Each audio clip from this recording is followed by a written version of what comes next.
What is up, everybody? J Raj here, and I just wanted to do my review of Spider-Man Brand New Day. Spoilers ahead. You've been warned. Spider-Man Brand New Day, it's been a movie I've been looking forward to for so long, and I've been so excited for it. And I will say, after watching the movie in theaters, I watched it in the Dolby. It was a really great, fun, action packed movie, but I'll admit it was a lot different than I thought it would be. um, which that's completely okay. That's not a bad thing. So I'm going to start out talking about some things that I liked, some things that I've got some questions and concerns about, and then some final takeaways at the end. So some of the things I liked about the movie is that Spider-Man Brand New Day felt like the most lived-in Spider-Man movie that the MCU has came out with so far. I mean, if you compare it to Homecoming, I mean, sure, Iron Man was involved, but in reality, it's not like it felt like a lived in story where there were other heroes that could just happen to be around the corner, kind of how the comics are. And I think that that's how a lot of comic book movies should be. There should be other heroes chilling around the corner. Spider Man should cross paths with Punisher. Things like that should happen, and this movie did have that. So I really liked seeing that.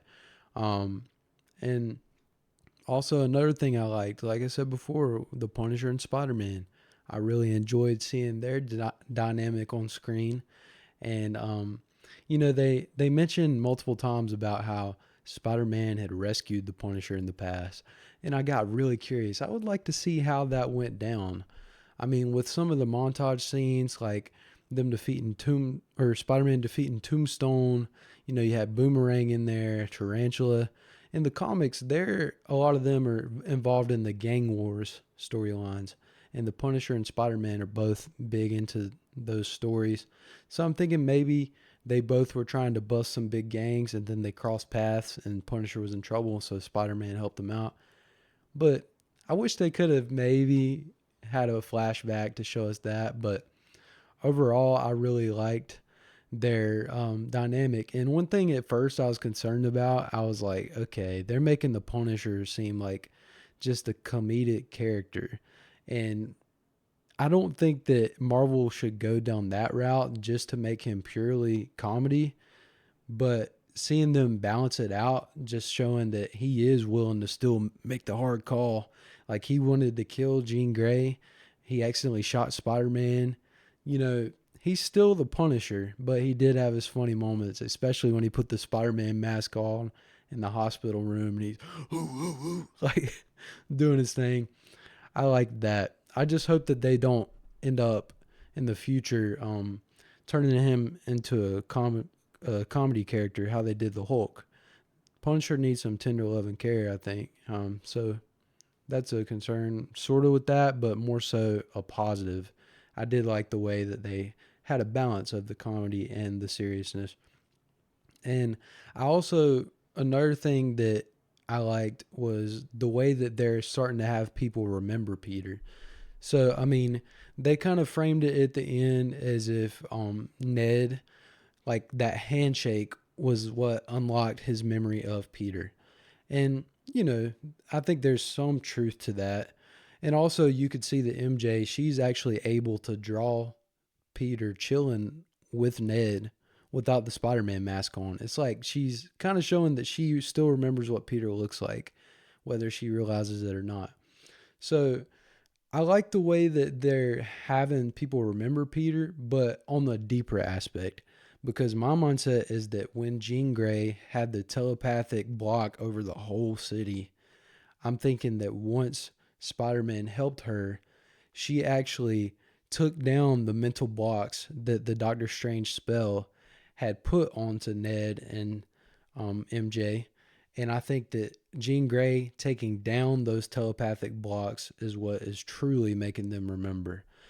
Because that's a thing you see a lot of times in the comic book stories that show telepaths.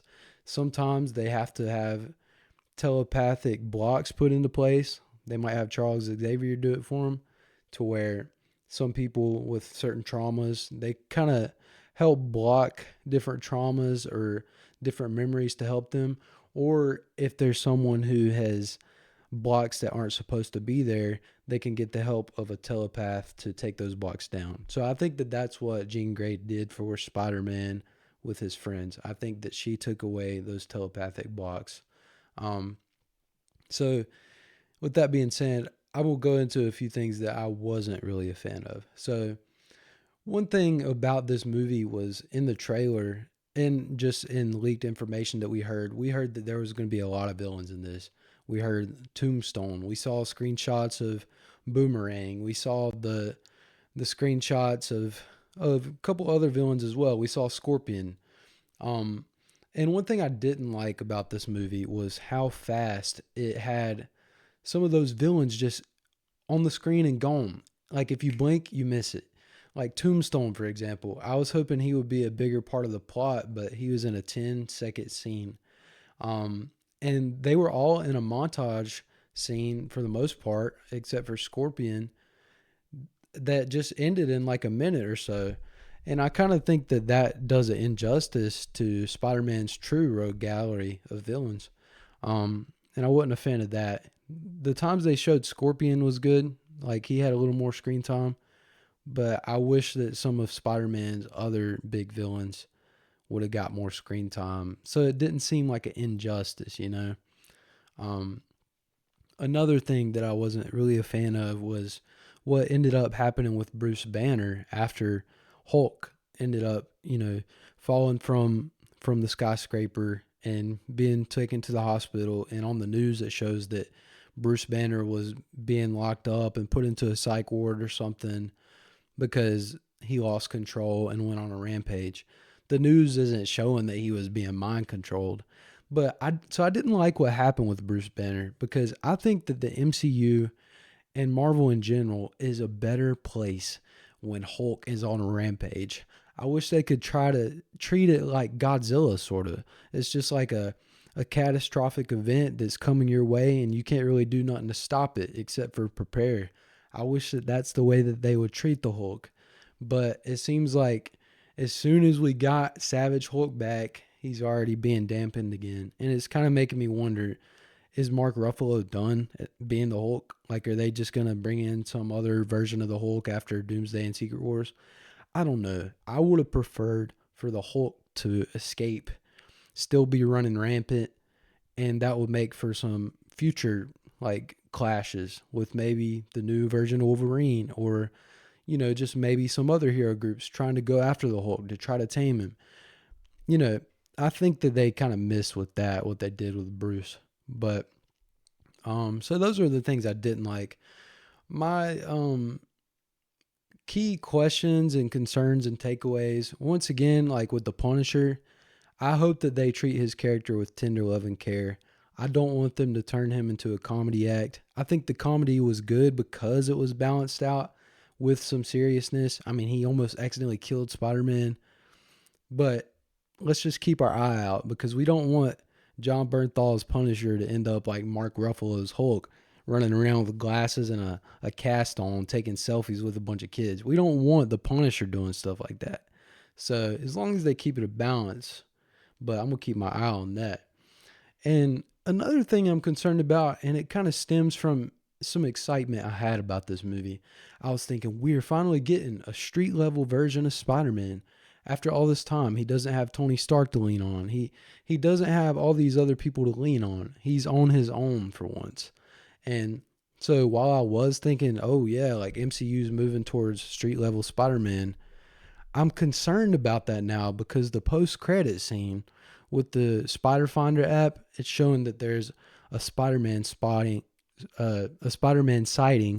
in what looks like another planet. Or my assumption is it's in Battle World when he appears in Secret Wars, which obviously Spider-Man needs to be in Secret Wars as one of the forefront characters. But that basically means that until at least the end of 2027, they don't have any street level Spider-Man stuff for us. And like, even like when 2028 comes, I'm sure they ain't going to be releasing no Spider-Man movie after Secret Wars that fast. So what, you going to make us wait like 4 more years before we get another street level Spider-Man story? It's just kind of sad to me because I want to see that street level version of him. And Another concern I had was when watching Jean Grey, everybody had the theories about Sadie Sink's character. Everything pointed to it being Jean Grey, but nobody was for sure until the movie, sure enough, confirmed it. But this was after Jean Grey had mind controlled a bunch of people. She mind controlled a random dude, made him back into oncoming traffic and get ran over. And you're telling me that she's going to end up being one of the lead members of the X-Men. It's just like, how are they going to make that work? And also the scene on the rooftop where she tricks Peter into thinking that MJ remembered him and she even kisses him and stuff. It's like, oh, it's like, do they want us not to like her? I don't know. It's just kind of odd because you do know she's going to be at the forefront of the X-Men stuff. Um, and another question I do have when it comes to the rooftop thing is I wonder if MJ potentially was saying some of that stuff, like saying that I keep seeing you in my head, that kind of thing. It makes sense now. I wonder if part of that truly was MJ before the kiss. That's a question we might not ever know, or maybe they would reveal it in the future. But that scene, she goes and hugs him and kisses him. It reminded me of, if you're a WWE fan, this reminded me of John Cena's heel turn on Cody Rhodes. He's like, yeah, man, like dapping him up. And then he hugs him and his face changes and he low blows him. That's basically what Jean Grey did to freaking Peter Parker. She low blowed him like John Cena did Cody Rhodes. But that was evil, Jean. And that's the thing. A lot of people, they kind of have problems like Jean Grey being the main bad guy. They're like, oh, that's not even a Spider-Man bad guy. But we have to understand the Mutant Saga is what's coming up next. And I do think it was good that this Spider-Man movie, in a way, it is setting something else up. What did Spider-Man Homecoming set up? What did Spider-Man Far From Home set up? No Way Home set some stuff up, but I think that the Spider-Man movies need to set up future things for the MCU. And that's what this did. So I had no problem with that. And the reason I don't have a problem with that is because, like, if you look back into the 90s, like with comic stories, if there was a story that wasn't quite getting off the ground how they wanted, they would kind of, put a big character like Spider-Man in the story with, like, X-Force, for example. Put Spider-Man in the story, and it's like a crossover that it's kind of like a stamp of approval. If Spider-Man's on this, you need to read it. And it would kind of introduce fans to that other comic line. Well, I think this is kind of what they're doing with Spider-Man being involved in Jean Grey's introduction to Marvel. It's like they want us to care about the Mutant Saga, and I think that that's okay. She was using other villains, or Scorpion, and she used the Hulk, who's not necessarily a villain, but she was using other people. It's not like she was the only bad guy, the only antagonist necessarily. And in a way, I feel like Peter himself was his own antagonist because he kept trying to put the inhibitor chip on himself. It kind of gets you curious too, like how's that going to play out in the future? Peter Parker is one of the main people who made these inhibitor chips. How is that going to impact the mutants? Those stories could go hand in hand, so I'm fine with how that worked out. But it's kind of like what I said. They'll put like big heroes into another story. Like if we relate this to WWE, it's kind of like if there's going to be a big star that's going away for a while, they'll have a big match with a young guy that's, got a promising future. Like Braun Breaker, for example, him and Seth Rollins had a feud. He just speared Seth Rollins, making himself look good, the new young talent looking good, while the already established person goes away. This can apply to Marvel. I mean, we're probably not going to see Spider-Man until Secret Wars, I bet. But, I mean, you got them going with the X-Men stuff. So, it's all cool with me. And like I said, this movie, it was different than I thought. And I didn't get any of my theories right. I talked about so many theories for this movie. Literally none of them were right. Daredevil never showed up, which is fine, but I'm starting to think he never will pop up in Spider-Man. My theories don't have to be right for me to enjoy the movie. I'll admit I thought it was going to be my favorite Spider-Man movie ever, but for me, I'm just going to have to keep it in top three. I think Spider-Man 2 and then also Spider-Man No Way Home to me are in front of this. So yeah, that's my mindset about it. And one last thing I'm curious about in Marvel, they're going to have to figure this out. Peter Parker was talking to Aunt May at her grave, and he says, I'm not going to do this alone anymore. It's like, I thought that this movie kind of was him doing it alone, you know? But now we're seeing this post credit scene where he's going to be maybe popping up in Secret Wars on Battle World with a bunch of other heroes. So it's like they're teasing us. Like, here's Spider Man doing it alone, saying he's not going to do it alone anymore now, even though we've wanted him to be alone. Kind of, it's just kind of a weird dynamic. So I guess we got to see what Marvel has in store for this character and the future stories they tell with Spider-Man and Earth 616. So, yeah, that was my review for Spider-Man Brand New Day. Thank you.